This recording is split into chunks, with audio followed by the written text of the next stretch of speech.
हम लोग जो भी बात करेंगे, जितने भी एडवोकेट लोग आप लोग बैठे हुए हैं, बाकी के लोगों के हिसाब से आपको सरकार के और बैंकों की तरफदारी करनी है। एम आई राइट भाई? आप ये समझ के मान के चलिए कि मैं कर्जदार हूं और मैं आपके सामने दलील पेश कर रहा हूं अपनी बेगुनाही की, और मैं ये बता रहा हूं कि बैंक ने मेरे साथ चीटिंग किया है, बैंक ने मेरे साथ धोखा किया है, और मैं ये बात आपके सामने रखने जा रहा हूं। मतलब माननीय जज साहब बैठे हुए हैं और बाकी जो वकील हैं, बैंक के वकील हैं, आप सरकार के वकील हैं, और मैं हूं किसान का वकील, और मैं पूरी दुनिया को, देश को मतलब चिल्ला चिल्ला के कह रहा हूं कि मेरे साथ में चीटिंग हुआ है और ये पूरा फ्रॉड चल रहा है। अब इतनी, ये बहुत सिंपल सी बात है ना? लाइन सिंपल सी है कि मेरे साथ चीटिंग हुआ है। जब तक इस चीटिंग के सबूत मुझे नहीं मिलते हैं, अब बैठ जाओ, कोई दिक्कत नहीं, जब तक इस चीटिंग के सबूत नहीं मिलते हैं तब तक समझिए चीटिंग नहीं हुआ है। पर अगर सबूत मिल जाए फिर तो इजीली मतलब आप लोग फाइट कर सकते हैं, फिर तो कोई दिक्कत नहीं है। तो हम आपको ये सबूत देंगे कि लोन देकर बैंक ने फ्रॉड किया है, और हमने कितना चुकता करना है, कैसे चुकता करना है, बस ये तय अब आपको करना है। आप सारे के सारे एक तरह से जज मान लेते हैं, तो आप सब ने मेरे खिलाफ बात करनी है, ठीक है ना? क्योंकि मैं पूरे बैंकिंग सिस्टम के खिलाफ बात कर रहा हूं और मैं कह रहा हूं ये पूरा फ्रॉड है। एक्सप्लेन करेंगे सबूत के साथ। तो पहला एक लाइन है, आप लोग नोट करना चाहेंगे तो नोट कर लें, अदरवाइज ये वीडियो हो जाएगी, यहां से मालूम पड़ जाएगा। सबसे पहली चीज जो वकील साहब वो बता देंगे, पॉइंट नंबर 1, वो ये है कि जब भी कोई आदमी अप्लाई करता है बैंक के पास में पैसा लेने के लिए या फिर लोन लेने के लिए, तो बैंक उससे एक फॉर्म भरवाता है कि आपको क्या सामान खरीदना है, घर लेना है, गाड़ी लेनी है, या प्रॉपर्टी लेनी, या कोई बिजनेस करना चाहते हो, या खाली कैश चाहिए आपको पर्सनल लोन के रूप में कि आप जहां मर्जी खर्च करना चाहते हो। तो आप एक अप्लाई करते हो, तो उसके ऊपर सिग्नेचर होता है। उसमें वो जो बैंक एक एप्लीकेशन के ऊपर पहले से ही साइन करा लेता है, वो बंदा, जो बैंक वाला बंदा होता है, 40-50 साइन एक कागज के ऊपर करवाता है, जिसमें वो ना तो आप पढ़ते हो कभी भी, जिसमें ना कोई किसान पढ़ता है और ना ही कोई और हो रहा होता है। आपको कितना लोन ग्रांट होना है, आपके साथ आपकी क्या शर्तें रहेंगी, वो पहले से उसमें लिखी होती है। वो असल में बैंक के साथ आपका हो रहा एग्रीमेंट होता है, जिसके ऊपर वो साइन करा रहा होता है। वो कितना लोन देगा वो मैनेजर तय कर लेगा वैल्यूएशन करके, बट वो आपका अनुबंध हो गया, वो सिग्नेचर ये कह रहा है कि आपका कॉन्ट्रैक्ट हो गया, जितने का भी लोन होगा वो अमाउंट उसमें बाद में भर लेंगे। ऐसे ही होता है जी, है ना? ऐसे ही होता है ना?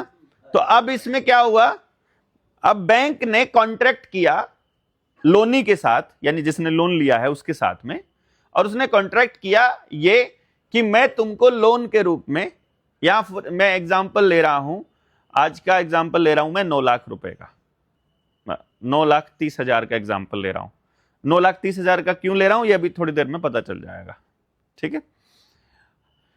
कि आप इसको ऊपर नीचे जितना मर्जी चाहे कर सकते हैं, पर मैं आज 9,30,000 रुपए का एग्जांपल ले रहा हूं कि आपको लोन ग्रांट हो गया है इतने रुपए का, और आपको इसकी इतने महीने की इंस्टॉलमेंट, इतना ब्याज फ्लोटिंग है या फिक्स है, ये तय हो गया, और अब आपकी इंस्टॉलमेंट इतने तारीख से स्टार्ट हो जाएगी। यही होता है एग्रीमेंट के अंदर। M I right? बताते जाइएगा, ठीक है जी। अब जो कॉन्ट्रैक्ट लॉ है वो क्या कहता है कि जो भी कॉन्ट्रैक्ट में लिखा हुआ है, अगर एक पार्टी ने भी उसको फॉलो नहीं किया है तो पहली लाइन से एब इनिशियो में वो कॉन्ट्रैक्ट रद्द समझा जाएगा। अगर कॉन्ट्रैक्ट की सारी शर्तें पूरी नहीं की हैं तो। गलत तो नहीं है जी? यही कहता है कॉन्ट्रैक्ट ला। अब बैंक ने कहा मैं तुमको 9,30,000 रुपए देता हूं। बैंक ने 9,30,000 रुपए आज तक किसी को भी लोन नहीं दिया, मतलब जितना भी उसने लिखा आज तक रुपए में किसी को लोन नहीं दिया। बैंक ने क्या किया, हवा में एक अकाउंट खोला, जैसे देवेंद्र ने अकाउंट मांगा, मैंने बोला कि मैंने लोन मांगा, तो देवेंद्र कुमार के नाम का एक अकाउंट खुला और उस अकाउंट में एक डिजिट भरी गई कि 9,30,000, और वहां से आपके सेविंग अकाउंट में ट्रांसफर हुआ वो डिजिट, और बोल दिया आपका लोन सैंक्शन हो गया। जब मैं बैंक में वो 9,30,000 रुपए लेने गया तो बैंक मैनेजर ने मुझे ऐसे ऐसे नोट दे दिए।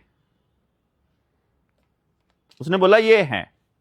मैंने बोला मुझे रुपया चाहिए, 9,30,000 रुपया चाहिए, मुझे बैंक नोट नहीं चाहिए। ये प्रॉमिस है रुपया देने का। ये जैसे लोन एक प्रॉमिस है रुपया देने का, ये भी प्रॉमिस है रुपया देने का। इसमें गवर्नर ने साइन किया हुआ है। उसने बोला है मैं धारक को 500 रुपया अदा करने का वचन दे, I promise to pay the bearer sum of ₹500। Am I right? तो अगर बैंक ने मुझे वादा किया था रुपया देने का और मुझे बैंक रुपया नहीं देता है, तो क्या मैं कॉन्ट्रैक्ट को नल एंड वॉइड मान सकता हूं? मान सकते हैं। पहला पॉइंट ये है, point to be noted milord. मुझे रुपया देने का वादा किया गया था और मुझे रुपया नहीं दिया गया। आप बैंक के वकील हो, बोलो कुछ यार, मेरी खिलाफत तो करो, थोड़ा बहुत मुखालफत करो। खिलाफत नहीं, मुखालफत करो, मतलब इसके विरोध में बोलो ना। मैं बोल रहा हूं कि भैया आपने मुझे बैंक लोन देने का वादा किया था रुपयों में, आपने मुझे रुपए नहीं दिए, आपने मेरे खाते में डिजिट ट्रांसफर किया या फिर ये लिया, वही तो रुपए है, वही रुपया है। ये रुपया नहीं है, रुपये का प्रॉमिस है। अगर ये रुपया होता तो इस पे रुपया लिखा होता। This is a legal tender of rupee, legal tender है ये रुपया नहीं है। जैसे कि चेक है, exactly this is the cheque of the cheque. Cheque पे आप साइन करते हो, इस पे गवर्नर ने किया हुआ है। लोग मान रहे हैं, this is not the law. मैं लोगों की मान्यता पे बात नहीं कर रहा हूं, यहां पे किसी धर्म की बात नहीं हो रही, किसको भगवान मानते हो किसको नहीं मानते हो। मैं यहां कानून की अदालत में खड़ा हूं। मैं ये कह रहा हूं मैंने रुपया मांगा, मुझे रुपया नहीं मिला। इसको कोर्ट कह दे, बैंक को नोटिस दे के भेज दे। अब बैंक इसमें एक जवाब दे सकता है कि मैं इसको रुपया मान लूंगा, मुझे कोई दिक्कत नहीं है इसको रुपया मानने में। अगर बैंक ये कह दे कि भारत के 500 रुपए की कीमत और बैंक के 500 रुपए के नोट की कीमत बराबर है, क्योंकि यहां पर बैंक क्या कह सकता है कि आप सामान तो इसी से लेकर आए ना, आपको पानी की बोतल खरीदनी है, आपको ईंट खरीदनी है अपनी मकान के लिए, फैक्ट्री के लिए मशीनें खरीदनी है, या अपने घर के लिए या कुछ भी खरीदना है, तो आपने इसी को यूज किया ना। मैंने इसे भारत का रुपया मानकर यूज किया है। अगर नहीं किया तो बताओ आप। अगर आप यूज करते हो, बैंक के तरफ से बात कर रहा हूँ। हाँ, आपके हाथ से जो है उसके ऊपर 500 रुपया लिखा हुआ है। नहीं, इस पे लिखा हुआ है I promise to pay the bearer. उसके पीछे दे दो तो 500 वो 500 रुपया इंडिकेशन है। मैं आपको इसके बदले में 1 रुपया दिखाता हूं। इस पे कहीं नहीं लिखा हुआ मैं भारत धारक को 1 रुपया देने का वचन देता हूं। इस पे कोई प्रॉमिस नहीं लिखा हुआ है। इस पे लिखा भारत सरकार 1 रुपए पे, इस पे लिखा है 1 रुपया और लिखा है भारत सरकार। इस पे लिखा है भारतीय रिजर्व बैंक, कोई भारत सरकार का जिक्र नहीं है इसके अंदर। और इस पे लिखा हुआ है मैं 500 रुपए अदा करने का वचन दे। ये प्रॉमिस है रुपए का, ये रुपया है। हैं? बैन नहीं कर सकता। क्यों नहीं कर सकता? रुपया नहीं है, ये भी रुपए का नोट है। मैं आपको बता देता हूं, ये भी रुपए का लीगल टेंडर है और ये 500 रुपए का लीगल टेंडर है। इसको छापती है भारत सरकार। भारत में जितना भी नया उत्पादन होता है उसकी एवज में, और इसको छापता है भारतीय रिजर्व बैंक। मैं सिर्फ ये कह रहा हूं इस रुपए की और इस रुपए की अगर कीमत बराबर हो तो फिर मैं आपकी बात को सच मान लूंगा। सर एक बात, हाँ, बैंक भी वही चाहेगी कि वही रुपया दे दो मुझे। हाँ, मैं अभी इस पे आ जाए, आपके वाला सवाल पे दे देंगे। अगर इसी पे पहले ही लेना है तो पहले ही ले लेते हैं, कोई बात नहीं। आपका सवाल, आपने कहा कि आप बैंक के वकील होने के नाते आप कह रहे हो कि ये रुपया नकली है और या फिर ये लीगल टेंडर है, तो आप लीगल टेंडर ही दे दो, ठीक है। अभी इन्होंने बोला कि मुझे यही दे दो, ठीक है। अब मैं ये कह रहा हूं ये नकली है, और आईपीसी का सेक्शन 489 ABCDE ये कहता है कि नकली नोट रखना, नकली नोट देना, नकली नोट मांगना कॉग्निजेबल ऑफेंस है, आजीवन कारावास तक की सजा है, लाइफ इंप्रिजनमेंट है। देख लीजिए, आप लिख के दे दीजिए। लेकिन वो नकली है ये नकली है, ये साबित मैं अभी कर देता हूं। हाँ, ये नकली है, ये मैं अभी साबित कर देता हूं, ठीक है भाई। अगर ये नकली है फिर तो 489 लगती है। अब आते हैं, यानी कि अगर ये नकली है तो 489 ABCDE लगती है बैंक के ऊपर जिसने भी ये पैसा हमको दिया है। तो ये नकली कैसे है? This is the most important part. Promissory note का मतलब होता है वचन पत्र। वचन पत्र का मतलब होता है एफिडेविट। ये गवर्नर का एफिडेविट है देश की जनता के नाम। बीइंग एन एडवोकेट, आप मुझे बताएंगे क्या मैं किसी मुद्दे पर अपना एफिडेविट बदल सकता हूं? कोमा और फुल स्टॉप भी इधर उधर कर सकता हूं? नहीं कर सकता हूं। किसी और का भी नहीं कर सकते, मतलब अपना भी नहीं कर सकते, किसी और का तो कैसे करेंगे? तो अगर मान लीजिए मैंने एक एफिडेविट दे दिया कहीं पर और मैंने ही उसके कॉन्ट्राडिक्टरी या उसको चेंज करके कोई और एफिडेविट दे दिया, अब इन दोनों केसेस में सबसे पहला बात, मेरे ऊपर मुकदमा होगा, ये तय है ना। अगर मैंने अपना एफिडेविट बदल दिया तो मेरे ऊपर मुकदमा होगा। दूसरा बाद में दिया हुआ एफिडेविट नकली माना जाएगा। पहले वाला ओरिजिनल होगा या बाद वाला? पहले ये बताइए। दोनों भी ओरिजिनल हो गए। नहीं, दोनों नहीं। देखिए, पहले जो दिया था उसको कोर्ट ने सच मान लिया और उसको एडमिट कर लिया। पहला एफिडेविट सच हो चुका, तो अब इसके बाद आने वाला हर एफिडेविट गलत होगा, झूठा होगा, अगर वो उससे अलग है तो। अगर वो उससे अलग है तो। M I right? आपको जो 500 रुपए की डिजिट मिलती है वो इसी नोट के बदले मिलती है।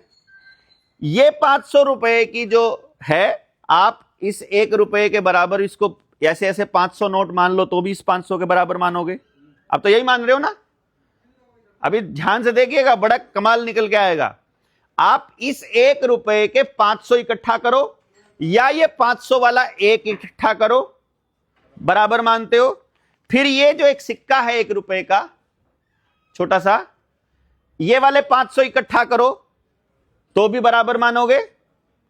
फिर ये लोहे वाला सिक्का है, एक दूसरा ब्रास भी इसमें है धातु, ये वाले 500 इकट्ठा करो, ये भी बराबर मानोगे। डिजिट वाले 500 रुपए का नोट, 1 रुपए के 500 नोट, 1 रुपए के पुराने सिक्के, 1 रुपए के नए सिक्के, इन सबको आप 500 रुपए मान रहे हो। फिर ये 1906 का 50% चांदी वाला 1 रुपया है, 1 रुपी इंडिया, इसको भी 1 रुपये में मानोगे या इसको कैसे मानोगे? आज के दिन पे नहीं मान सकते। हम इसको कोर्ट में, बैंक में लेकर गए हैं, बैंक इसे 1 रुपये में लेता है। बैंक बोलता है ये भारतीय रुपया है, 1 रुपी इंडिया लिखा हुआ है, अगर आपके खाते में जमा होगा तो 1 रुपये में ही जमा होगा। इसमें 50% चांदी है, भले ही चांदी का हो, भले ही किसी का भी हो, रुपया है ये, रुपए का सिक्का है ये, और ये बंद नहीं हुआ है और आज भी बैंक इसे लेता है और ये 1 रुपये में लेता है। तो इस 1 रुपये में, इस वाले 1 रुपये में लगभग 800 ऐसे ऐसे नोट आ जाते हैं। इस 1 रुपये में ऐसे ऐसे 800 1 रुपये आते हैं। तो अब इस 1 रुपये की वैल्यू बैंक बराबर कह रहा है, लेकिन बाजार अलग अलग कह रहा है। अब इसको समझिएगा। फिर 1862 का 1 रुपया है, 1 रुपी इंडिया लिखा है इसके ऊपर भी, ये भी आज के टाइम पर बैंक में एडमिसिबल है। आप 1 रुपये में चलता है, अभी भी 1 रुपये में चलता है। लेकिन इसे बाजार में जाते हैं तो जब इसमें अगर 1 रुपये में 1 टॉफी मिलती है तो इसमें लगभग 2000 टॉफियां मिलती हैं आज के टाइम पे।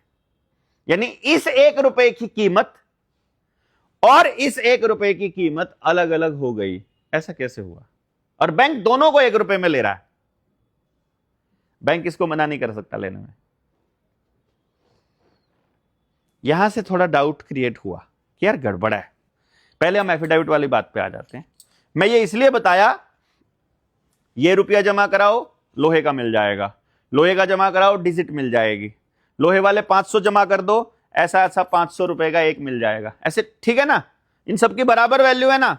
नोटबंदी जब हुई, आपने 2000 रुपए 1000 और 500 के नोट बंद दे दिए, और 500 का ये वाला मिला। 500 का पहले थोड़ा बड़ा नोट होता था, अलग रंग होता था, मजबूत था, धुलने जाए पे खत्म भी नहीं होता था। फिर ये नकली जैसे दिखने वाले नोट दे दिए अपने को, दिए ना? ठीक है। अगली अपनी जनरेशन क्या सोच रही है? वो सोच रही है कि जितनी कीमत पहले वाले नोट की थी 500 रुपए की, उतनी ही कीमत इसकी है। आप भी ऐसे ही सोच रहे हो? फिर तो अगर मैं ये 10 रुपए का नोट मान लूं, ये 10 रुपए का नोट बदल के हमें छोटे वाला 10 का नोट मिला है, फिर तो इस 10 रुपए की और इस 10 रुपए की बराबर कीमत होगी। फिर एक ये नोट है मेरे पास 1968 से पहले का, ठीक है। जब नोटबंदी की गई होगी 1968 के बाद, 1968 में बड़ा घोटाला हुआ था, 4 गवर्नर बदले गए थे उसी 2-4 साल के दौरान ही, जैसे अरिजीत पटेल को लाया गया था नोटबंदी से पहले, वैसे ही इसमें ये 10 का नोट सरकार ने नोटबंदी में ले लिया होगा और इसके बदले में हमको ये वाला दिया होगा, है ना? तो इस 10 रुपए की वैल्यू और इस 10 रुपए की वैल्यू बराबर होनी चाहिए। बताते जाइए भाई, इस 10 रुपए की वैल्यू और इस 10 रुपए की वैल्यू, और ऐसे ऐसे 10 इकट्ठे कर दूं लोहे वाले, तो बराबर होनी चाहिए कि नहीं होनी चाहिए?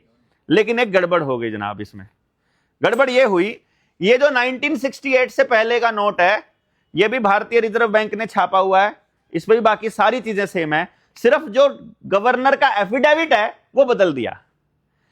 1968 से पहले गवर्नर का एफिडेविट कहता है, I promise to pay the bearer on demand. यहां इसमें नए वाले में नहीं है on demand. On demand the sum of ₹10 at any office of issue, इसमें भी at any office of issue नहीं है। यानी कि ये वाला नोट कहता है ऑन डिमांड, जब भी मैं मांगू, मेरे मांगे जाने पर, धारक के मांगे जाने पर, eight any office of issue, किसी भी बैंक में जाकर अपने 10 रुपए ले सकते हो। ये नोट कह रहा है जब भी आप चाहो अपने 10 रुपए बैंक से जाकर ले सकते हो। जैसे ही ये 1968 के बाद नोटबंदी होती है, नए नोट के ऊपर ऑन डिमांड और eight any office of issue बदल दिया गया। जस्ट एक क्वेश्चन है जनाब, इससे ये वाला नोट नकली हो गया कि नहीं हुआ, सिर्फ इतना बताइए। नकली और असली नहीं, एफिडेविट गलत हो गया, जो मानदंड है, नहीं वो अब मानदंड पे भी आएंगे, आप अभी मानदंड पे आएंगे, डेफिनेशन पहले अभी मानदंड पे आएंगे। पहले हम अगर ये मान के चलें कि जो एफिडेविट गवर्नर ने दिया था, ये गवर्नर का एफिडेविट नकली हो गया, मुझे ऐसा लग रहा है कि पहले का एफिडेविट और नया एफिडेविट।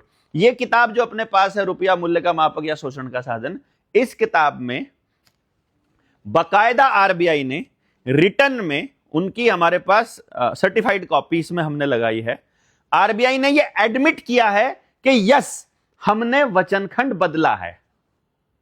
ठीक है, एडमिट कर लिया, ऑन रिकॉर्ड एडमिट कर लिया, हमारे पास नोट है, दिख रहा है एविडेंस के तौर पे।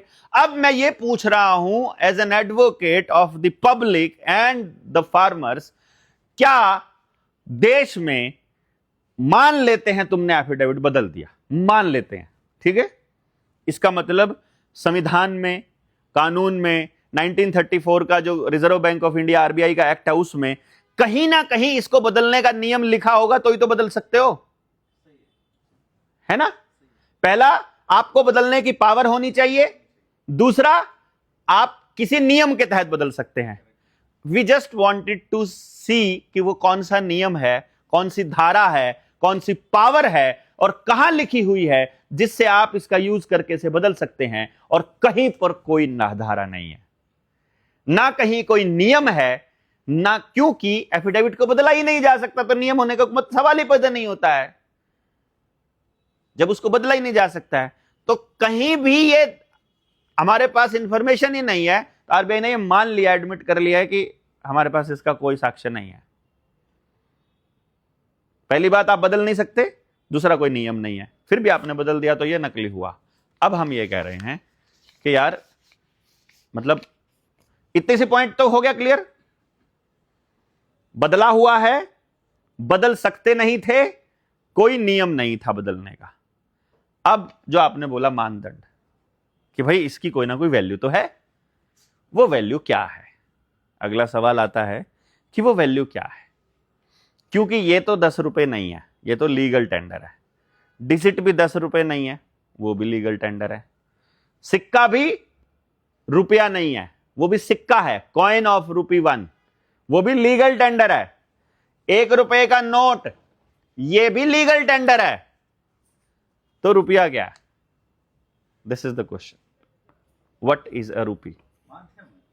माध्यम तो है, देयर मस्ट बी समथिंग जो उसको रिप्रेजेंट करे। जैसे माध्यम है, हमें किसी चीज की लंबाई मापनी है, हम लंबाई को मापने का क्या तरीका है? हम ऐसे बिलात से माप लेते हैं, ऐसे हाथ से, 1 2, ठीक रहेगा, बढ़िया रहेगा। अब मान लो इसका टेबल यहां से यहां तक 15 बिलात आया, 15 हाथ आया, तो आप सारे मापोगे, सबका 15 आएगा? सबका अलग आएगा। छोटा बच्चा मापेगा ज्यादा आएगा, बड़ा लंबा हाथ वाला होगा कम आएगा। गड़बड़ हो गई यार, ऐसा तो नहीं हो सकता। तो फिर लंबाई ऐसे, मैं बताऊंगा कुछ और, आप बताओगे कुछ और, सब गड़बड़ हो जाएगा। तो इसीलिए फिर एक फिक्स किया कि भैया जी इतना ले लेते हैं, इस वाले डिस्टेंस को 1 मीटर बोलेंगे, इसमें 100 सेंटीमीटर हो जाएंगे। इतने ही डिस्टेंस को 1 मीटर बोलेंगे, ना 1 सेंटीमीटर भी कम, ना 1 सेंटीमीटर भी ज्यादा। दुनिया के किसी कोने में बैठा हो, मैथ वाला मापे या इंग्लिश वाला, गरीब मापे कि अमीर, लंबा मापे कि मतलब छोटा अंधा, साउथ में मापो कि नॉर्थ में, अमेरिका में मापो, जहां दुनिया में मापना चाहते हो, 1 मीटर मतलब इतना, शोषण को रोकने के लिए। तो 1 मीटर उस लंबाई को बोलेंगे। भाई अब मैं स्केल है मेरे पास, एक तो दर्जी वाला स्केल होता है, निकाला माप लिया, एक मिस्त्री वाला होता है, एक फुट उसका होता है, लकड़ी का होता है, लोहे का होता है ना, जमीन वाला दूसरा है, लेकिन डिस्टेंस उतना ही होगा 1 मीटर का। अब मुझे सिर्फ ये बताइए कि लोहे वाला ज्यादा अच्छे से नापेगा या फिर चांदी वाला या सोने वाला? डिस्टेंस से मतलब है ना अपने को। इसी तरह से अपने को वजन तोलना है, तो वजन चांदी वाला अच्छे से तोलेगा कि लोहे वाला? भाई 1 किलो मतलब 1 किलो। किलो इस बात के ऊपर निर्भर नहीं करता है कि वो किस धातु का बना है। इसी तरह से रुपया इस बात पर निर्भर नहीं करता है कि किस धातु का बना है। चांदी का भी है, लोहे का भी है, स्टील का मिक्स धातु भी है, कागज भी है और डिजिट भी है। भाई अगर आपके सामने एक चीज पेश कर दी जाए कि इसको छापने में 3 रुपए के करीब खर्च होते हैं, 3 रुपए के बैंक नोट, और इसको बनाने में 2000, और ये लोहे वाला बनाने में इसको 10 रुपए के करीब खर्च होते हैं, तो फिर लोहे वाला क्यों बना रहे हैं? वो बना रहे हैं ना, वो छाप रहे हैं ना, वाई? यूसेज ज्यादा होता है और सर्कुलेशन में रहता है, आपको ऐसा लगता है? 1 रुपए मैं आपको दे दिया, 1 रुपए आप संतोष को दे दिए, तो वो 2 रुपए हो जाएंगे वैल्यू में। वैल्यू में 2 रुपए, क्योंकि 2 रुपए का ट्रांजैक्शन हो गया, 1 रुपए का आपका, वो तो वहां काउंटिंग में 2 रुपए का ट्रांजैक्शन हुआ, रुपया तो वो एक ही है ना। तो इसलिए वो धातु का बनाते हैं ताकि वो टिकाऊ रहे और सर्कुलेशन में रहे। सामान्य। तो वो किस हिसाब से कितने छाप सकते हैं, वो कितने बना सकते हैं? मतलब जितने वो मर्जी चाहिए, अभी डॉलर जैसा बना, तो फिर हमसे फिर इंस्टॉलमेंट क्यों मांगते हैं? छाप छाप के दे दीजिए। हाँ भाई, अगर मान लीजिए मुझसे ये एक बैंक मैनेजर था, एक उसका सेंट्रल बैंक ऑफ इंडिया का, सीबीआई का, वो जोनल मैनेजर बैठ करके काफी बहस कर रहे थे। हमने ये कहा कि देखो, हमने अपने बुजुर्गों से एक बात सुनी थी कि सरकार या बैंक उतने ही नोट छाप सकता है जितना उनके पास सोना होता है। कितना सोना होता है ये ना तो हमें हमारे दादाजी ने बताया, ना हमें किसी स्कूल में बताया, ना आपको लॉ में कहीं पढ़ाया गया, ना कहीं बैंकिंग सेक्टर में किसी बंदे को पता। यानी ये बात इतने सालों तक इतनी छुपा दी गई कि अगली जनरेशन के बारे में, अगली जनरेशन को तो यह भी नहीं पता कि इसके बदले में सोना छापा जाता है, मतलब इसके बदले में सोना रखना होता है आरबीआई को, इसलिए उसको रिजर्व बैंक बोलते हैं। सोना रिजर्व रखेगा तो रिजर्व बैंक है। अब हम जब इसके पीछे जाते हैं और जब हम सरकार से सवाल पूछते हैं और जब हम आरबीआई से क्वेश्चन पूछते हैं और वित्त मंत्रालय से पूछते हैं जनाब, तो आपकी जानकारी के लिए एक बड़ी कमाल की बात मैं आपको बताता हूं। हमारी इस किताब के पेज नंबर 20 पे एक्सप्लेन किया हुआ है हमने। हमारे जो इस किताब के लेखक हैं घनश्याम वर्मा जी, उन्होंने 2015 में एक आरटीआई डाली और 2023 तक चली वो, 8 साल तक अपील अपील अपील, फिर सीआईसी के पास जाकर के फिर हाजिरी लगाना, फिर बैठना, फिर सारी अपीलें तक जाकर के लास्ट में जाकर के वित्त मंत्रालय ने आरटीआई के जवाब में, हमने सवाल क्या था भी हमें कैसे पता चलेगा कि ये वाला असली है ये वाला नकली, या दोनों नकली या दोनों असली, हमें नहीं, कुछ नहीं पता। हमें सिर्फ ये बताइए कि वैध रुपया हम किसे कहेंगे, वैध नोट कौन से होंगे, वैध लीगल, वैध मतलब लीगल रुपया कौन सा है। वित्त मंत्रालय ने ऑफिशियली आरटीआई के जवाब में लिख के ये कहा है हमारे पास लीगल मनी का कोई डॉक्यूमेंट अवेलेबल नहीं है। अगर इंटरप्रिटेशन में जाऊं तो इसका यह मतलब निकलता है कि सब इलीगल है। अगर आपके पास लीगल की कोई डेफिनेशन नहीं है तो क्या नियम है? अगर ऑफिशियली आरबीआई लिख कर दे रहा है तो मैं कहां जाऊं? मैं देश की जनता हूं, मैं कहां जा रहा हूं? मुझे कैसे पता चल रहा है कि एक आदमी तो सुबह से लेकर रात तक दिहाड़ी करके उसको तो 500 रुपया दिया जा रहा है, दूसरे वाला है उसको 2000 रुपया दे रहे हैं, तीसरे वाला एक टेंडर पास हो गया उसको 6000 करोड़ दे रहे हो, उसके तो सिर्फ कागज की वैल्यू 6000 करोड़ और मेरी असली मेहनत की कीमत, मेरी गाय की कीमत तुमने 1 लाख रखी है, उसके कागज पे सिर्फ टेंडर पास होने की 6000 करोड़ है। उसको 6000 करोड़ क्या वैल्यूएट करके दिया गया है और मेरी मेहनत को कैसे वैल्यूएट किया है, किस तरह से तुमने तोला है? There should be some formula, there should be something, energy को मापने का कोई तरीका होना चाहिए। इसीलिए इस बात की गहराई तक गए कि ऐसा नहीं हो सकता कि चांदी के सिक्के से लोहे के सिक्के और फिर डिजिट तक आ गए हैं और सोने की मोहर से और फिर अब जो है खाली नोट से आ गए।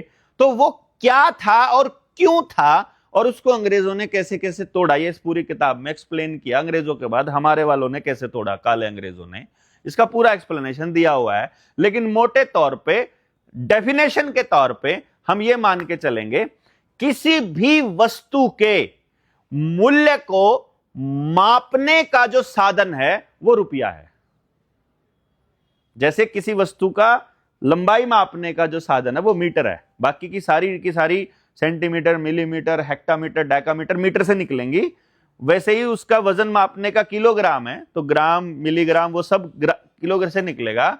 वैसे ही किसी भी वस्तु के मूल्य का जो मापक है वो रुपया है और रुपया इस बात पर निर्भर नहीं करता कि वो किस धातु का है।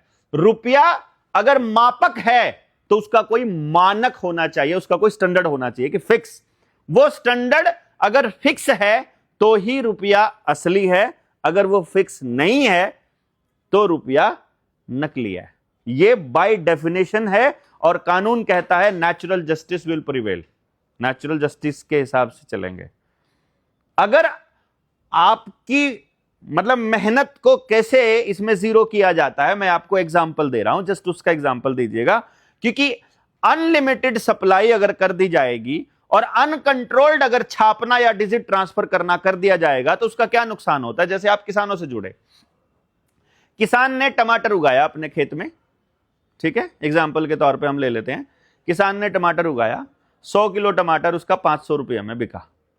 उसने वो 500 रुपया अपनी जेब में अपने घर पे रख दिया कि ये 500 रुपये आ गए, 500 रुपीज, वो 1 क्विंटल टमाटो, ठीक।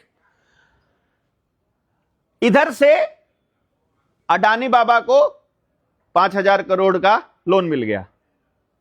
अडानी ने देखा अभी मार्केट में टमाटर है और पेरिशेबल वेजिटेबल है तो खरीद लेता हूं। उसने सारी की सारी खरीद कर अपने स्टोर में इकट्ठी कर ली। मार्केट से टमाटर गायब हो गया, रेट बढ़ने लगे, और टमाटर का रेट आपने मैक्सिमम कितना देखा पिछले साल? 200 रुपया किलो हमारे यहां बिका। 200 तक गया है, बेंगलोर में 200 तक गया ना, हमारे वहां भी गया 200 तक। जिसने उगाया उसने भी देखा। मेरे आसपास का मुझे भी ये बात समझ में, मुझे भी उसी से समझ में आई। एक बंदा था, सच में ये ऐसा हुआ था, वो टमाटर का ही खेती करता था, उसने सारा टमाटर मार्केट में दे दिया, 5 रुपया किलो, 3 रुपया किलो, मतलब 300 रुपया क्विंटल और 500 रुपया क्विंटल।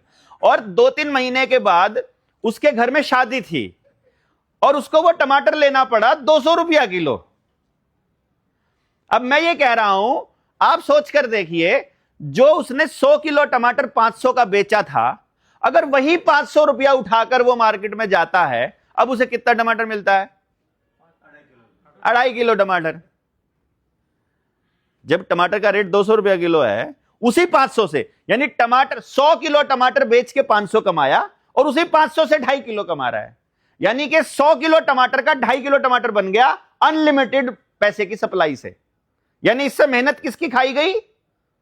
देश के प्रत्येक आदमी की, उद्योगपति को छोड़ करके देश के हर आदमी की मेहनत। यानी कि अगर इसको हम लोग पर्सनल केस ना लेकर के अगर पीआईएल ले कि एट लार्ज पूरे देश के साथ धोखा हो रहा है, अगर आपके पास लीगल मनी छापने का कोई दस्तावेज नहीं है, अगर आपने एफिडेविट बदला हुआ है, अगर आपके पास कोई तो सोर्स होगा, तो फिर हम निकाल करके लेकर आए पेपर करेंसी एक्ट कि पेपर छापने का एक्ट क्या है, और पहले एक्ट और आज के एक्ट और पुराने एक्टों में क्या है। तो फिर देखते हैं कि भाई जब पेपर करेंसी एक्ट बने तो उसको बिल्कुल रुपए के स्टैंडर्ड के तौर पे ही चालू किया, 10 रुपए की एक मोहर। अब ये समझना बहुत इंपॉर्टेंट है जनाब, ये इसको समझ लीजिएगा।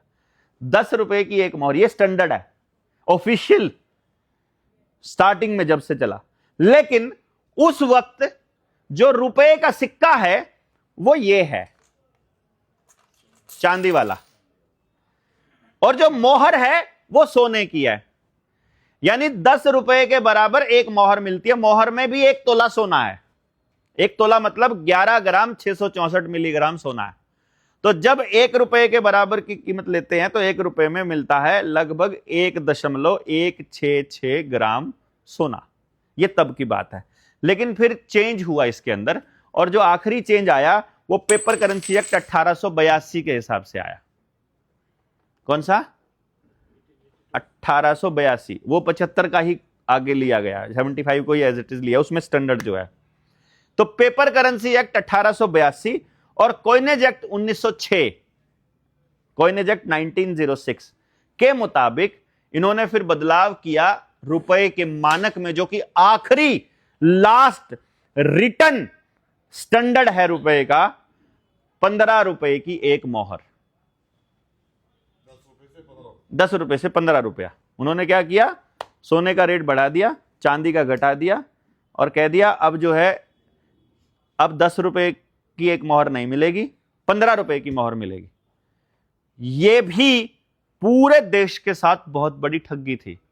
कोलकाता में बहुत जबरदस्त, क्योंकि 1908 में दिल्ली बनती है राजधानी, 1906 में कलकत्ता राजधानी है इस देश की, और कलकत्ता में लोगों ने एक्टिव होना स्टार्ट कर दिया है। वो रुपए को समझ रहे हैं, उनको मालूम है कि इससे बहुत बड़ी गड़बड़ होने वाली है। बाद में बाबा साहब भीमराव अंबेडकर ने भी इसके ऊपर बाकायदा संसद के अंदर बोला है कि तुम ऐसे अनकंट्रोल्ड पैसा छापोगे तो देश और गरीब होगा, गरीब और गरीब होते जाएंगे, अमीर और अमीर होते जाएंगे। जिस ये इल्टन यंग कमीशन जिसकी सिफारिश पर रिजर्व बैंक बना था, उसके साथ भी, प्रोफेसर केन्स के साथ भी बहुत जबरदस्त बहस करी थी डॉक्टर भीमराव अंबेडकर ने। डॉक्टर भीमराव अंबेडकर की किताब द प्रॉब्लम ऑफ रूपी के अंदर भी उन्होंने इसको पूरी तरह से मेंशन किया हुआ है, पूरी डिटेल में बताया हुआ है कि जो तुम ये करने जा रहे हो ये बहुत खतरनाक है। उसके बावजूद क्योंकि लोगों तक इस बातों की समझ नहीं थी और एक आम जनमानस तक हम नहीं पहुंच पाए थे, जैसे आज भी अगर जाते हैं तो इंटेलेक्चुअल्स भी आकर के ये कहते हैं कि तुम ये पागलों वाला केस उठा के बैठे हुए हो, क्योंकि उनको लगता है कि इतना डीप में कौन जाएगा यार, सीधा सीधा बताओ ना किसके साथ टक्कर मारनी है। हम कहते हैं कि पहले बात को समझे बिना किससे टक्कर मारोगे। अब आप समझ के देखिए, मैं एक एग्जाम्पल के तौर पे कह रहा हूं, मान लीजिए आपके पास घर में रखे हैं 300 चांदी के सिक्के, 300 रुपए, आपने मेहनत करी, 300 चांदी के सिक्के। एक रात पहले जब आप पत्नी से बात करोगे, अगर 10 रुपए में एक सिक्का, एक मोहर आती है, तो आपको 300 सिक्कों में कितनी मोहर आ जाएगी? 30 मोहर, मतलब 30 तोले सोना। यानी आपके पास, आपने मेहनत करके वो 300 रुपया कमाया है, उस 300 रुपए में आपको 30 तोले सोना मिल रहा है, ठीक है। फिर पेपर करेंसी एक्ट आ जाता है 1882, पहली रात, जैसे नोटबंदी हुआ।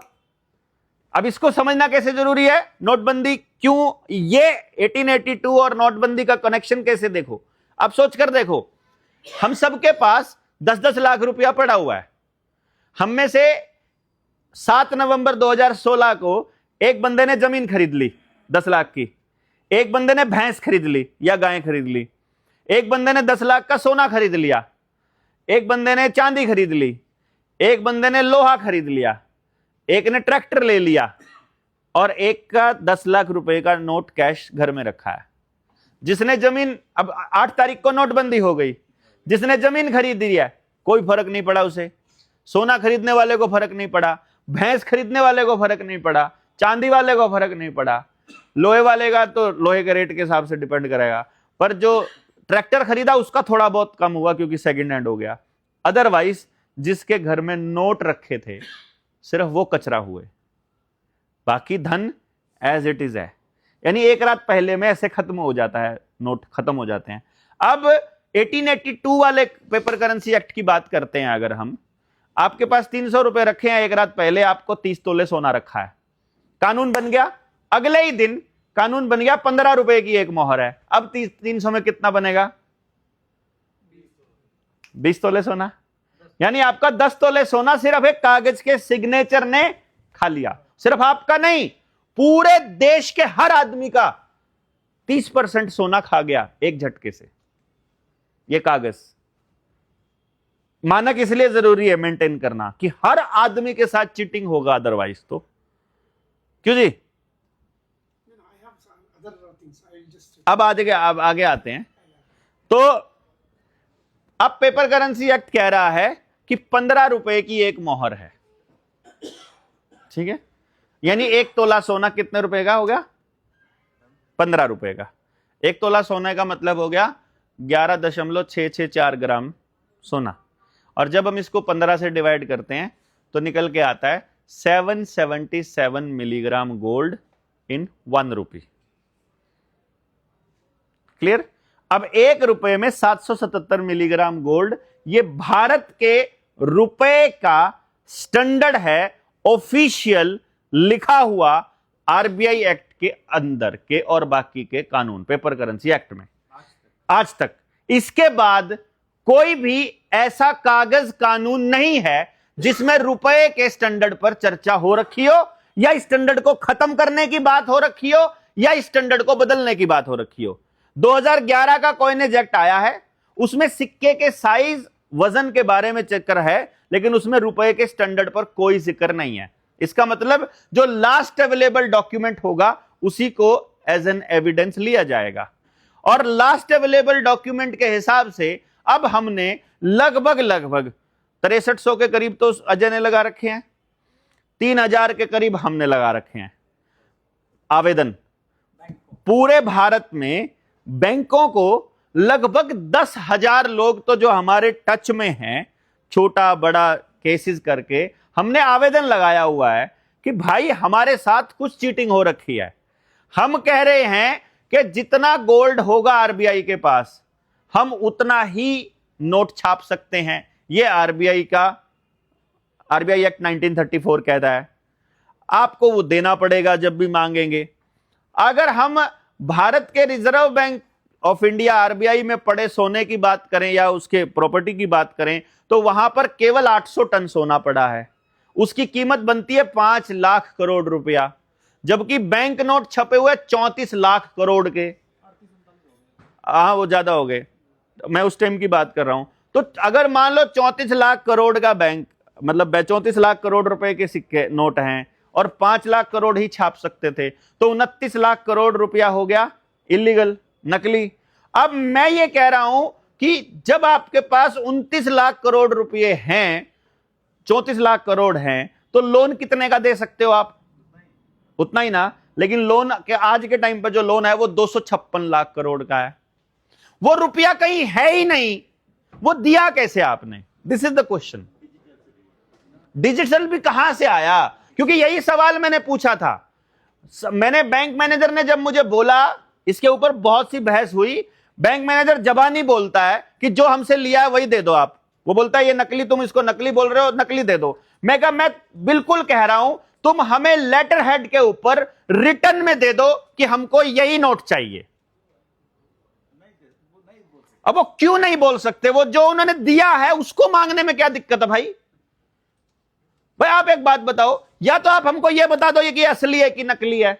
असली कैसे है ये बता। अगर असली दिया है फिर तो कोई दिक्कत नहीं होना चाहिए ना लिखने में। भाई आपको मैं एक बात कह रहा हूं, आपका नाम, मतलब जब मैं सचिन को बोलूं सचिन तुम्हारा नाम बताओ, तुम बताओ सचिन ही है, इसका लिख के दे दो कि मेरा नाम सचिन है, नहीं तो तुमको मुकदमा करवाऊंगा। अगर इसका नाम सचिन है तो उसको लिख के देने में क्या दिक्कत है? क्यों जी? मैं कह रहा हूं हमें बता दो कि ये नकली है कि असली है। तो तुमने हमको जो लोन दिया है, अगली लाइन एक और बताता हूं। बैंकों के पास, आप बैंकों के वकील रहे हैं इसलिए मैं बता रहा हूं, बैंकों के पास एक किताब होती है, उसका नाम होता है बैलेंस शीट। ठीक है? बैलेंस शीट एक ऐसा दस्तावेज है जहां आपके लोन अकाउंट्स की जानकारियां भी रहती हैं, और उसमें एक बड़ा खेल रहता है कि जब जो लोन चुकता हो जाते हैं या एनपीए हो जाते हैं या राइट ऑफ हो जाते हैं, उनका सारा रिकॉर्ड वहां से वो निकाल कर फेंक देते हैं, डिस्पोज ऑफ कर देते हैं। वो रहता ही नहीं, कोई सबूत ही नहीं रहता है कि आपने लोन लिया था कहीं कभी।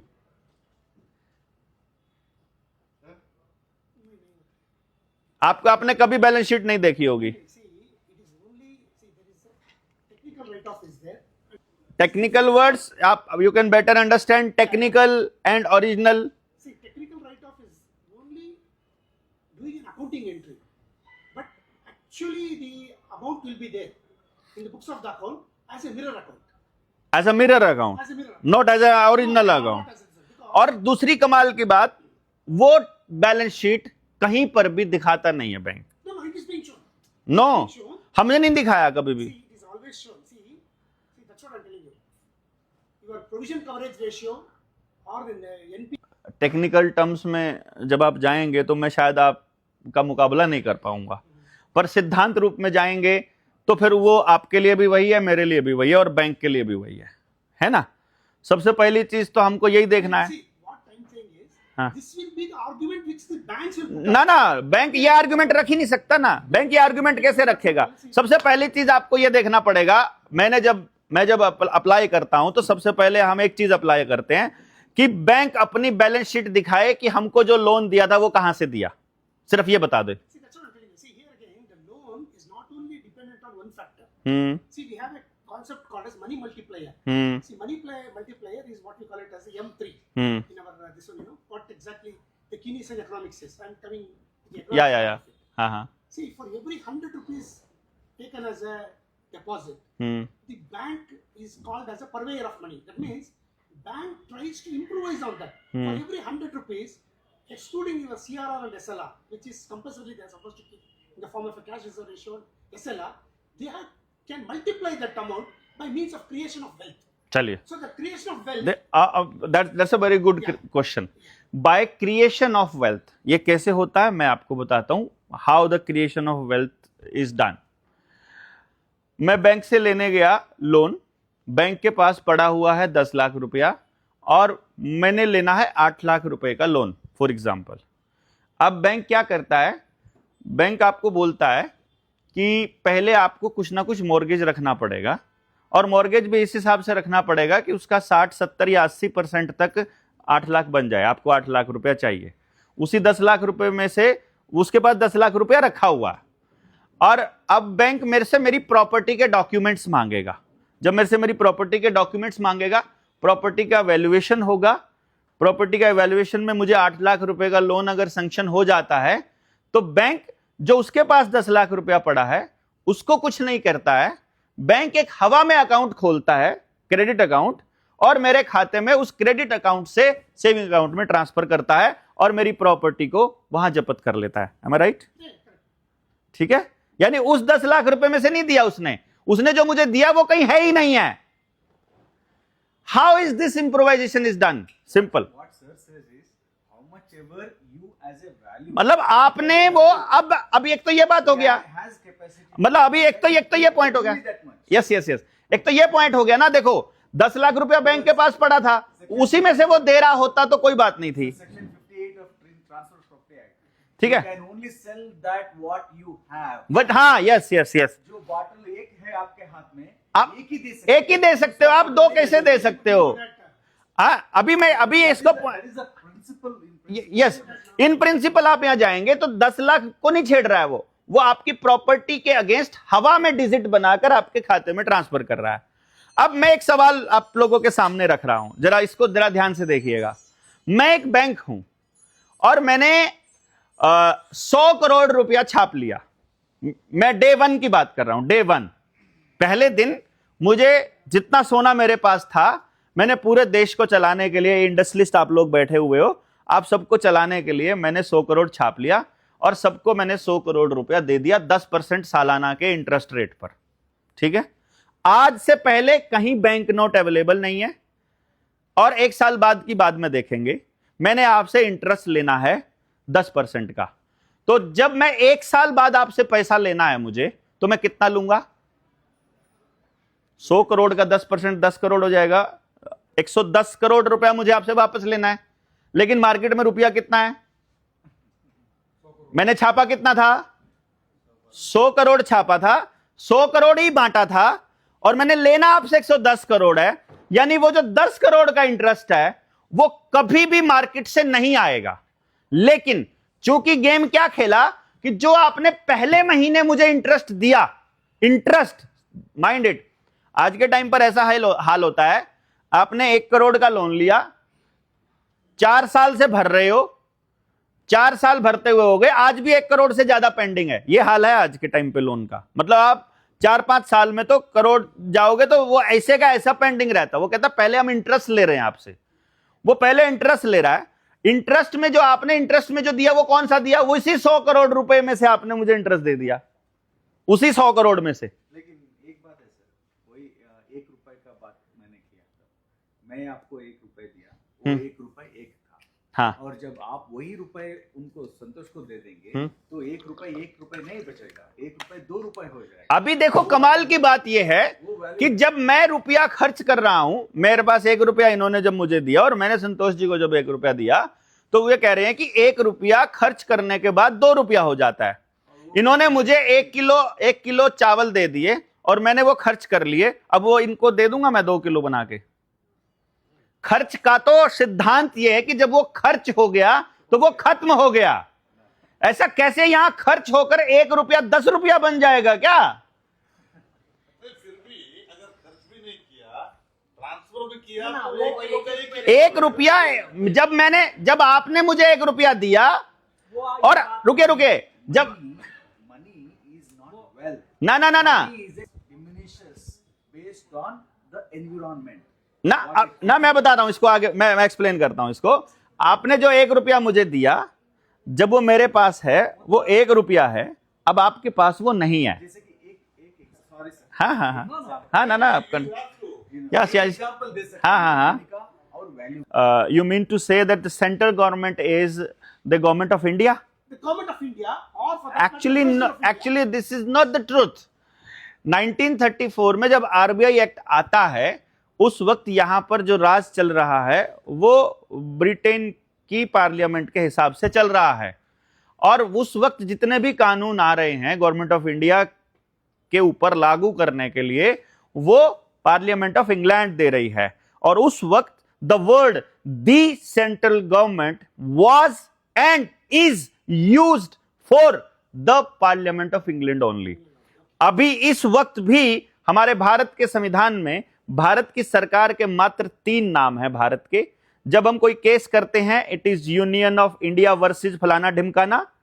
जब हम पासपोर्ट रखते हैं उस पर लिखा है रिपब्लिक ऑफ इंडिया, और जब कोई आदेश होता है वहां लिखा होता है गवर्नमेंट ऑफ इंडिया। इसके अलावा the central government is not defined anywhere in the constitution और any law book. There is no definition of the central government.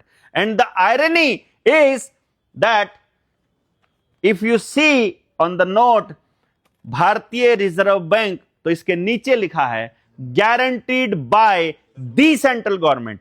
And इससे ऊपर बताता हूं मैं आपको जो आपने बताया है RBI being a separate entity, साथ में आपने ये नहीं बताया RBI being a non government entity.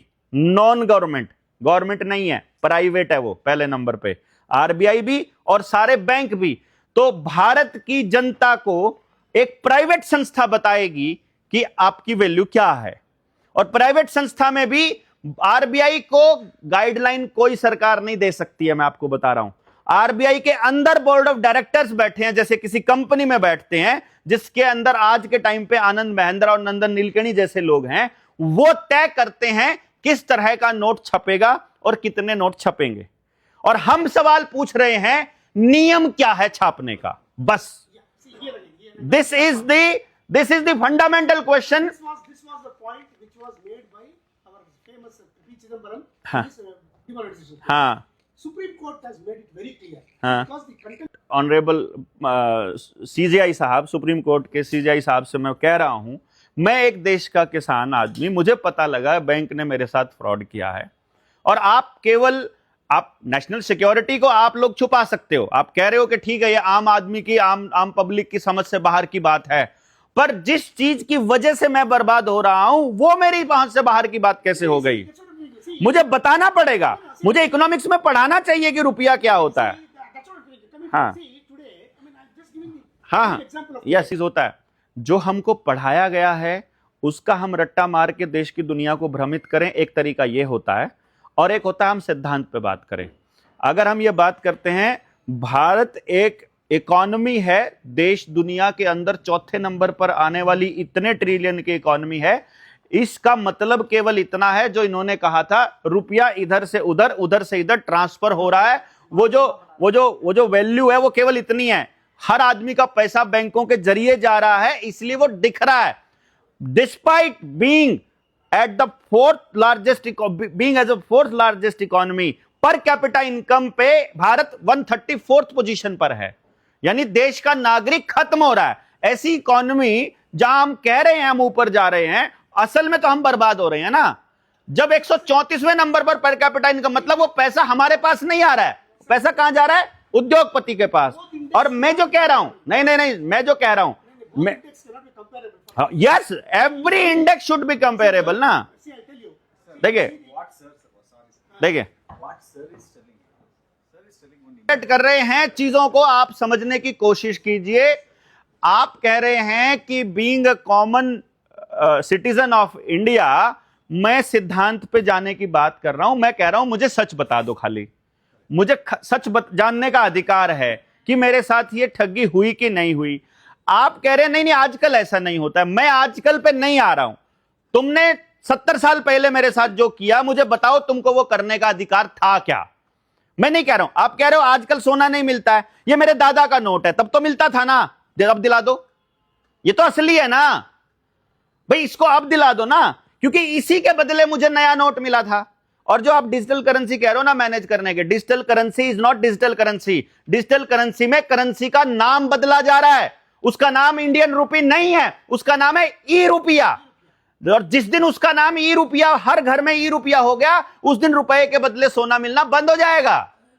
उस दिन आप रुपए के बदले सोना नहीं मांग सकते, क्योंकि ई रुपए के बदले कोई स्टैंडर्ड नहीं है, लेकिन रुपए का स्टैंडर्ड आज भी मौजूद है, भारत के दस्तावेजों में मौजूद है। मैंने क्या कहा है, आप कह रहे हो आजकल सोना नहीं रखना पड़ता है, मैं आपकी बात मानता हूं। आपने एक्सचेंज के नौटंकी किया, आपने फॉरेन एक्सचेंज का नौटंकी किया, आपने प्रॉपर्टी को इकट्ठा करके कर गया, आपने जो भी किया, आई डोंट नो, मुझे कुछ नहीं पता। मुझे एक बात पता है कि भैया रिटर्न दस्तावेज क्या कह रहा है, कह रहा है कि भारत के रुपए का कोई मानक है, यदि हां तो वो क्या है? Am I right? मैं क्या कह रहा हूं, मुझे बताओ कि मेरे रुपए का मानक क्या है, स्टैंडर्ड क्या है? क्या अमेरिका का डॉलर तय करेगा कि मेरी दिन की मेहनत कितनी रुपए की होगी? हाँ, वही आप तो मान रहे हो ना उसे, आप उसे 10 रुपए मान रहे हो। अभी मैं ये कह रहा हूं कि सबसे पहली बात मैं कह रहा हूं मुझे मेरा मानक बता दो। दूसरी बात मैं कह रहा हूं, आप कह रहे हो आजकल फॉरेन एक्सचेंज पे चलता है, तो आपने जिस दिन फॉरेन एक्सचेंज पे चलाया था वो किस नियम के तहत चलाया था, हमको बता तो दो भाई। आपने चला दिया, मान लिया आपने चला, नियम क्या है वो? क्या भारत के संविधान में कहीं पर वो लिखा हुआ है? क्या आपके आरबीआई एक्ट में कहीं लिखा हुआ है? अगर बिना किसी नियम के चलाया है तो भाई मेरे साथ ठगी हुई है कि नहीं हुई है? दूसरा नंबर, आपको वो चलाने की पावर थी क्या?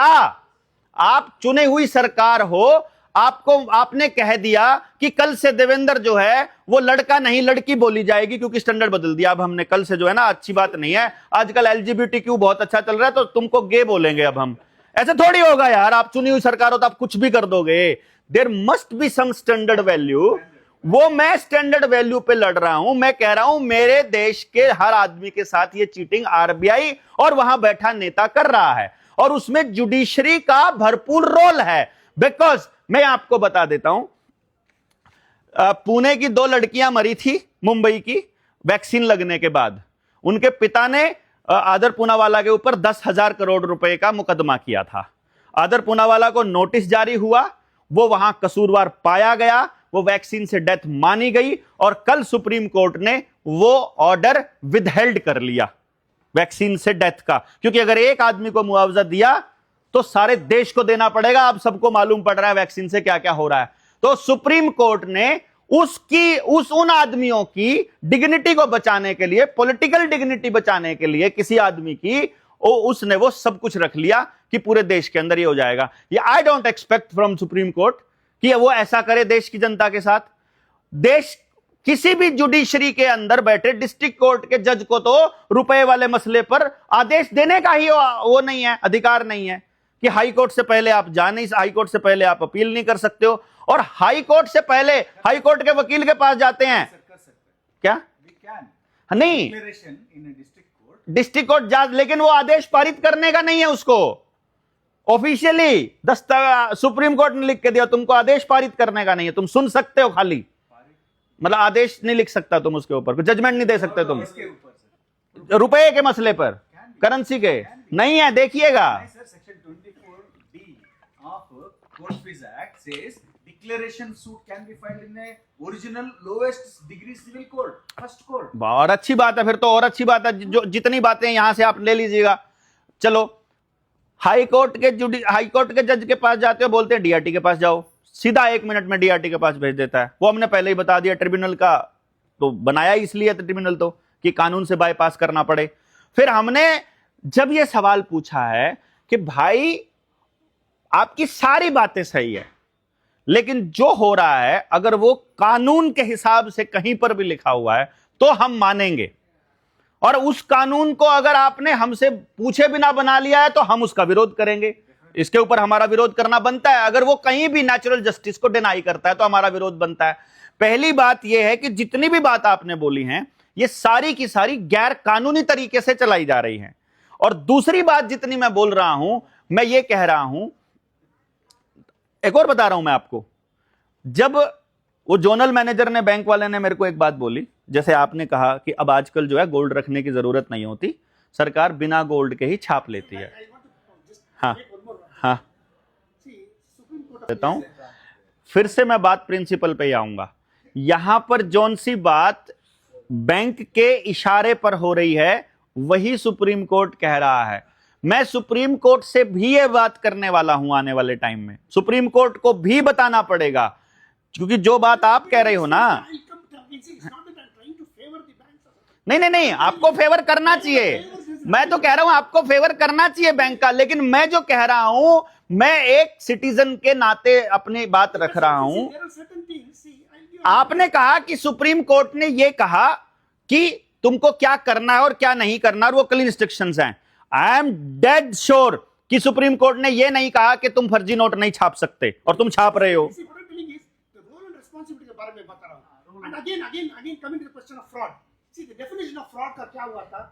जो मैं कह रहा हूं वही आप कह रहे हैं कि सुप्रीम कोर्ट ने इस मुद्दे के ऊपर, प्रिंसिपल मुद्दे के ऊपर कोई जजमेंट पास नहीं किया है। हाँ, तो आज हम आपके बीच इसीलिए तो आए हैं ना कि भाई पहले इस मसले को समझें, कि आप रखिए इस बात को। जब मैंने जब जोनल मैनेजर से बात किया, जब बैंक वाले से, और जो आपके वाली बात पे उसने जब रेफरेंस उठाया, उसने कहा कि भाई अब जो है बैंक को नोट छापने के लिए या डिजिट ट्रांसफर करने के लिए गोल्ड वगैरह की जरूरत नहीं पड़ती है। तो मैंने कहा गोल्ड की जरूरत नहीं पड़ती मतलब स्टैंडर्ड की जरूरत नहीं पड़ती है, मतलब कोई रेफरेंस नहीं लेना पड़ता आपको, तो आप मतलब किस हिसाब से छापते हैं? तो बोला जरूरत के हिसाब से छाप लेते हैं। तो मैंने कहा इसका यह मतलब मानूं मैं एज अ सिटीजन आपकी बात का यह मतलब मानूं कि कोई लिमिट नहीं है, आप कितना भी ट्रांसफर कर सकते हो? बोला हाँ। तो मैंने कहा फिर तुम वो भी छाप लो यार जो हमसे लेना है तुमने इंस्टॉलमेंट में। भाई अगर तुम अपनी मनमर्जी से छाप सकते हो तो वो भी छाप लेना चाहिए जो हमसे लेना है। वाई टैक्सेस क्यों आप मतलब हम पे लगा रहे हो? हाँ, there will not be anything ना, उसका कोई वैल्यू फिक्स होगा तो ही वो रुपया असली है। अगर उसका वैल्यू फिक्स नहीं हो, आप कह रहे हो कि किलो का वजन कम हो गया है, किलो का वजन कितना कम हो सकता है? एक डायमेंशन आंसर है सर, एक डायमेंशन का आंसर है आपकी के हिसाब से। हाँ, क्या है सर? अभी 1 रुपए का वैल्यू है 50 रुपीस, 93,000, 9300। 0.75 is half. हाँ। That is 70,000 रुपए। तो इसीलिए उसको 1 रुपए नहीं भरना होता है सर, 70,000 रुपीस भरना होता है। हाँ, exactly that is what I am trying to say. Actually भरता नहीं है, चालू है, एक्चुअली भरता नहीं है। मैं आपको वो बता रहा हूं, यही तो खेल, असल खेल समझा रहा हूं। अभी मैं भी उल्टा ही आ रहा हूं। हाँ, यही 1 रुपए पे 75 नहीं है, ये जो मैंने 9,30,000 था ना, ये मैंने 777 का कैलकुलेशन किया था।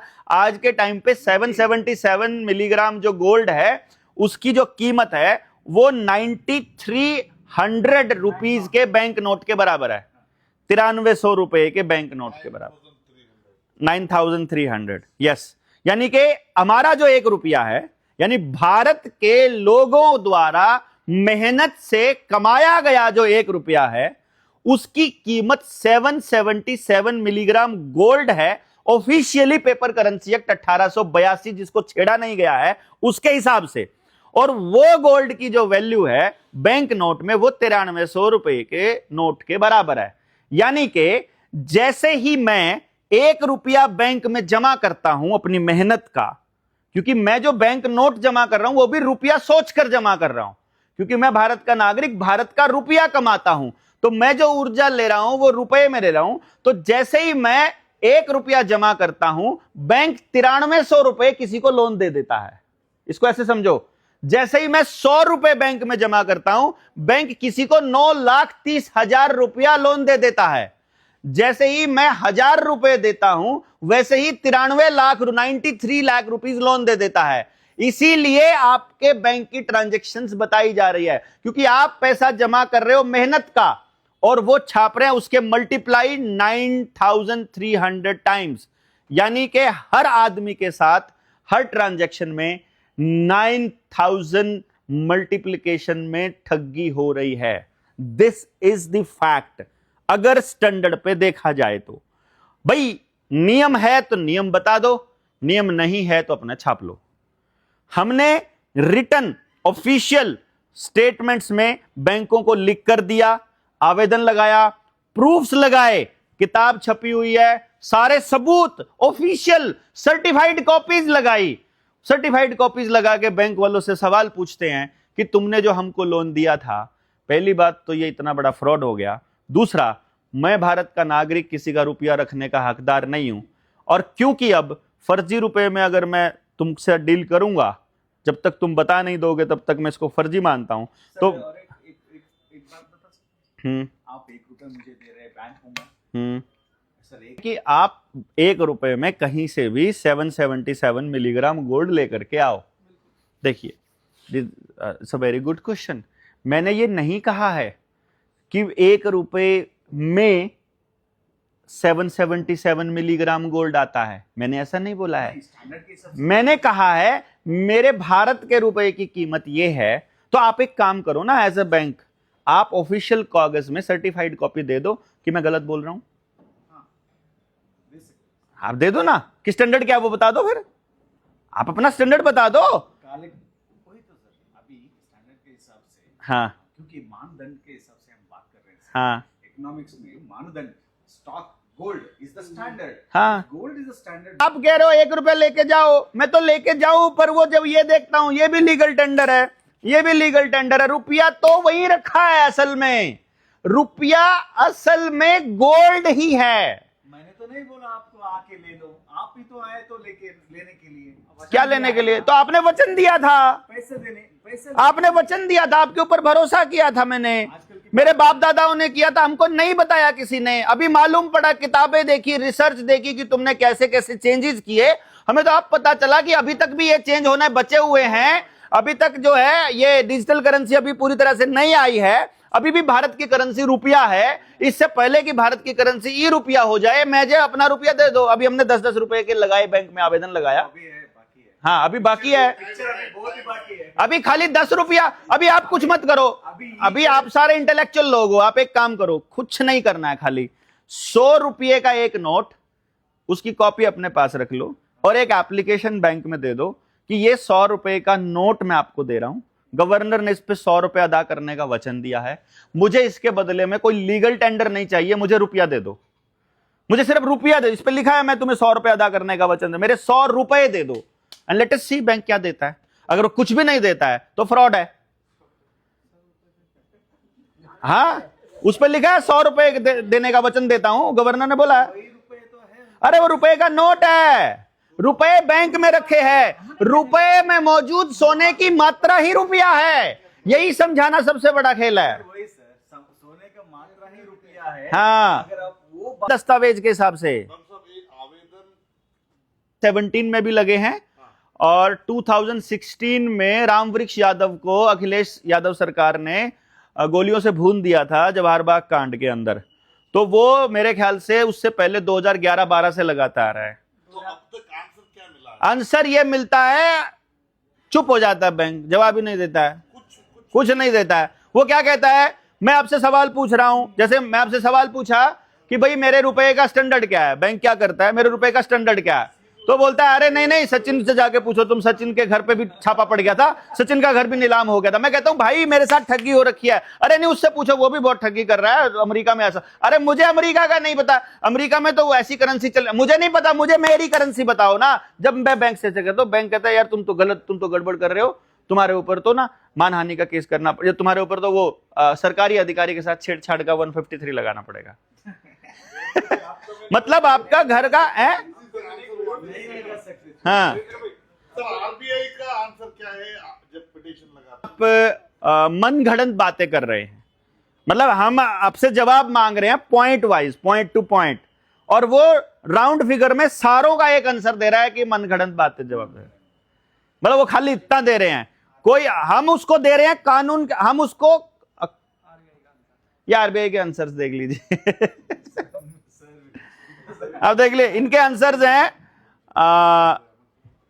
अब देखो क्या कहता है, bank note are issued by the Reserve Bank of India under the provision of Reserve Bank of India Act 1934 under section 26(1) Reserve Bank subject to provisions of the section 26(2) every bank note shall be a legal tender at any place for the payment of the amount express there and shall be guaranteed by the central government. The act is available on the RBI website. बस ये इतना लिखा है। और इसका सवाल ये था कि भैया जी हमको ये बताओ कि ये जो गारंटीड बाय है इसमें क्या गारंटी किया हुआ है, तो कुछ ही गारंटी नहीं है। मतलब हमने पूछा कि 100 रुपए के बदले में आपने क्या गारंटी दिया हुआ है, तो उसमें वो जवाब दे रहे हैं, ये नहीं बता रहे हैं क्या गारंटी है। वो कह रहे हैं reserve Bank of India act के हिसाब से छप रहे हैं। Reserve Bank of India act छापते हैं, वकीलों से ज्यादा कौन खेल समझेगा इस लीगलिस्ट भाषा का, कि ये समझ में ही नहीं आती है किसी आदमी को। घुमा मतलब एक ही बात को 6 बार घुमाते इतनी देर में आदमी भूल जाता है कहना क्या चाह रहा था। ये वकील की क्वेश्चन ही नहीं है सर, ये बहुत ही डीप इकोनॉमिक्स का बात है। ये डीप इकोनॉमिक्स की नहीं है, ये प्रिंसिपल इकोनॉमिक्स की बात है। Deep economics is a fraud. पूरा इकोनॉमिक्स डिपार्टमेंट जो है वो रुपया समझाए बिना आपको इकोनॉमिक्स कैसे समझा देगा। वो कह रहा है ये डिमांड एंड सप्लाई पे चलता है। मैं कहता हूं डिमांड एंड सप्लाई पे नहीं चलता है यार। 1 किलो गेहूं अगर पहले 35 रोटियां बना के 500 कैलोरी ऊर्जा देता था, तो आज 1000 साल बाद भी उतना ही देगा, और आज भी उतना ही दे रहा है। 1 किलो गेहूं में उतनी ही चपाती बनेगी, उतनी ही ऊर्जा मिलेगी, उतने ही मिनट काम कर पाऊंगा। तो मेरे 1 रुपए में पहले एक पेट्रोल मतलब 1 लीटर पेट्रोल और आज के टाइम पे 100 रुपए में नहीं मिलता। तो कैसे? पहले 5 रुपए दिहाड़ी में आप गोल्ड ला सकते हो। पहले 50 किलो अनाज, अगर 50 रुपए क्विंटल जब अनाज बिक रहा है, उस टाइम पर 80 रुपए का 184 रुपए 1 तोला सोना है। उस टाइम पे सोने की वैल्यू ये है कि आप 4 क्विंटल अगर गेहूं बेच रहे हो तो 1 तोला सोना मिल रहा है। तो आज के टाइम पर उस 4 क्विंटल गेहूं में रोटी उतनी मिल रही है, वजन उतना ही है, एनर्जी उतनी मिल रही है। अब गोल्ड क्यों नहीं मिल रहा है? There should be a question. Energy equals to energy, standard है ये। ऊर्जा के मापने से ही जो बार्टर सिस्टम था, उसकी बजाय करेंसी को या रुपए को या नोट को या सिक्कों को इसलिए लाया गया था, पर्पस था किसी के साथ शोषण ना हो। कि भाई बार्टर सिस्टम में क्या था, किसी ने तो एक दिन दिहाड़ी किया है, और किसी ने, किसान ने गेहूं उगाया है 6 महीना मेहनत करके, 4 महीना मेहनत करके, तो उसकी 4 महीने की मेहनत है। फिर कुम्हार ने जो है वो 2 महीने में घड़ा तैयार कर दिया है। फिर लोहार ने अपना लोहे का काम 2 दिन में कर दिया है। उसके 2 दिन की मेहनत, उसके 4 दिन की मेहनत, उसके 6 महीने की मेहनत को किसी तरह से स्टैंडर्डाइज किया जाए कि कोई एक ऐसी चीज ली जाए जो समय के साथ जिसका क्षय ना होता हो, जो खत्म ना होती हो, जिसके अंदर वैल्यू जो स्टोर है वो फिक्स है। अब गेहूं आज रख लोगे स्टोर, सड़ जाएगा वो अगले साल तक। दूसरी लोहा रख लोगे वो जंग लग जाएगा।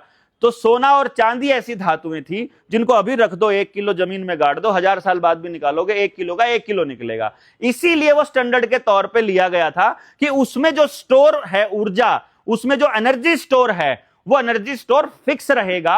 और वो एनर्जी स्टोर के मुकाबले जिस भी चीज की कीमत लगाओगे वो उसके सापेक्ष में फिक्स रहेगी रेफरेंस के तौर पर। वो रेफरेंस पॉइंट लेने के लिए, इसीलिए पूरी दुनिया में हर देश के अंदर सिर्फ एक ही करेंसी है, and that is gold. That is gold. जिस भी करेंसी को ऐसे तो छापते रहेंगे तो वेनेजुला वाला हाल होगा। 2019 में वेनेजुला ने 13 लाख रुपए का नोट छापा था, 10 लाख रुपए का नोट छापा। 10 लाख रुपए में आधा किलो चावल मिलता था वहां। मतलब ये हाल हो गया था। ये हाल हमने अपने देश का तो नहीं करना है। हमको तो अपने रुपए की स्टैंडर्ड पता करना है, और अगर स्टैंडर्ड नहीं है तो फर्जीवाड़ा है। और इस पे मैं आपको बताऊं, ना आज तक सुप्रीम कोर्ट कुछ कर पाया है, ना हाई कोर्ट कुछ कर पाया है, and I am very much sure ना ही कर पाएगा, क्योंकि सुप्रीम कोर्ट की इतनी औकात नहीं है जो उनको सैलरी देते हैं उनके खिलाफ बोल सके, चाहे कितना ही बड़ा जज हो, कितने बड़े इंटेलेक्चुअल्स हों। क्योंकि उनको जब जज बनाया गया है ना, वहां तक पहुंचे हैं, इसका मतलब है रुपए के मुद्दे से उनको दूर रखा गया है, उनको वही पढ़ाया गया है जो बैंकिंग सेक्टर को फायदा दे रहा है। अब एज ए सिटीजन मैं ये कह रहा हूं, ठीक है, जानकारी के लिए आप मान लो लाखों किसानों से जुड़े हुए थे किसी टाइम पर, किसानों को इतना तो इशारा कर ही सकते हो कि किसी भी आदमी ने, हम नहीं कहते किसी को आपको लोन चुकता नहीं करना है, हम नहीं कहते हैं लोन लेकर के नहीं देना है, पर हम ये कहते हैं जो लिया है वही देना तो बनता है। अब बैंक ने हवा दी है, हमको हवा दी है और हम मेहनत दे रहे हैं। मतलब उसने तो क्या किया, हवा में अकाउंट बनाया, आपको कर्जदार बना दिया। अब हम क्या कर रहे हैं, घर छोड़ा, बीवी छोड़ी, बच्चे छोड़े, सेहत खराब की, सुबह से लेकर रात तक बेईमानी करी, झूठ बोला, और मतलब दिहाड़ी दिहड़ी करके तब तनख्वाह ली, तब जाके इंस्टॉलमेंट भरी। मतलब हमारी पूरी मेहनत को हवा के बदले ले रहे हैं। हमको बता तो दो तुमने हमको दिया क्या था, जो दिया था वो हम देंगे। अदरवाइज हमारे पास लिखे हुए दस्तावेज कहते हैं अगर तुमने हमको 9,30,000 रुपए के बैंक नोट दिए हैं तो उसके बदले में मेरी 100 रुपए बनते हैं, और नहीं बनते हैं तो रिटर्न में जवाब दो। मैं सबूत लगा रहा हूं कि कैसे बनते हैं 100 रुपए, और तुम सबूत दे दो कि कैसे बनते हैं। तुमने हमको कैसे 9.5 लाख रुपया दिया था? तो हाँ बताइए, हाँ बताइए।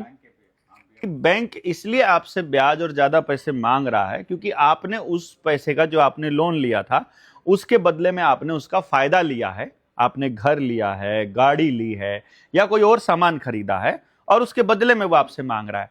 मैं तो इस बात से डिनाई नहीं कर रहा हूं कि मैंने घर नहीं लिया है, मैं इस बात से भी मना नहीं कर रहा हूं कि मुझे देना है कि नहीं देना है। मैं तो कह रहा हूं ना कि मैं पैसा देना चाह रहा हूं। मैं तो ये बिल्कुल नहीं कह रहा हूं वकील साहब, मैं तो नहीं कह रहा हूं कि मुझे नहीं देना है। मैं ये कह रहा हूं जो मैंने लिया है मैं वही देना चाहता हूं। नहीं, वही नहीं दे सकते सर, जो आपने लिया तब ना, तभी की बात कह रहा हूं, तभी की बात। अगर वैसे भी देखा जाए, अगर आज के टाइम पर मैंने एक मकान ले लिया 1 करोड़ रुपए का, as per your definition, 1 crore रुपए का मकान 6 महीने के बाद एग्जाम्पल के तौर पे हमने मान लिया 1.5 करोड़ का हो गया, ठीक है? तो ये वैल्यू किसके लिए बड़ी है? Sir, actually here I have one more point to make. ये वैल्यू किसके लिए बड़ी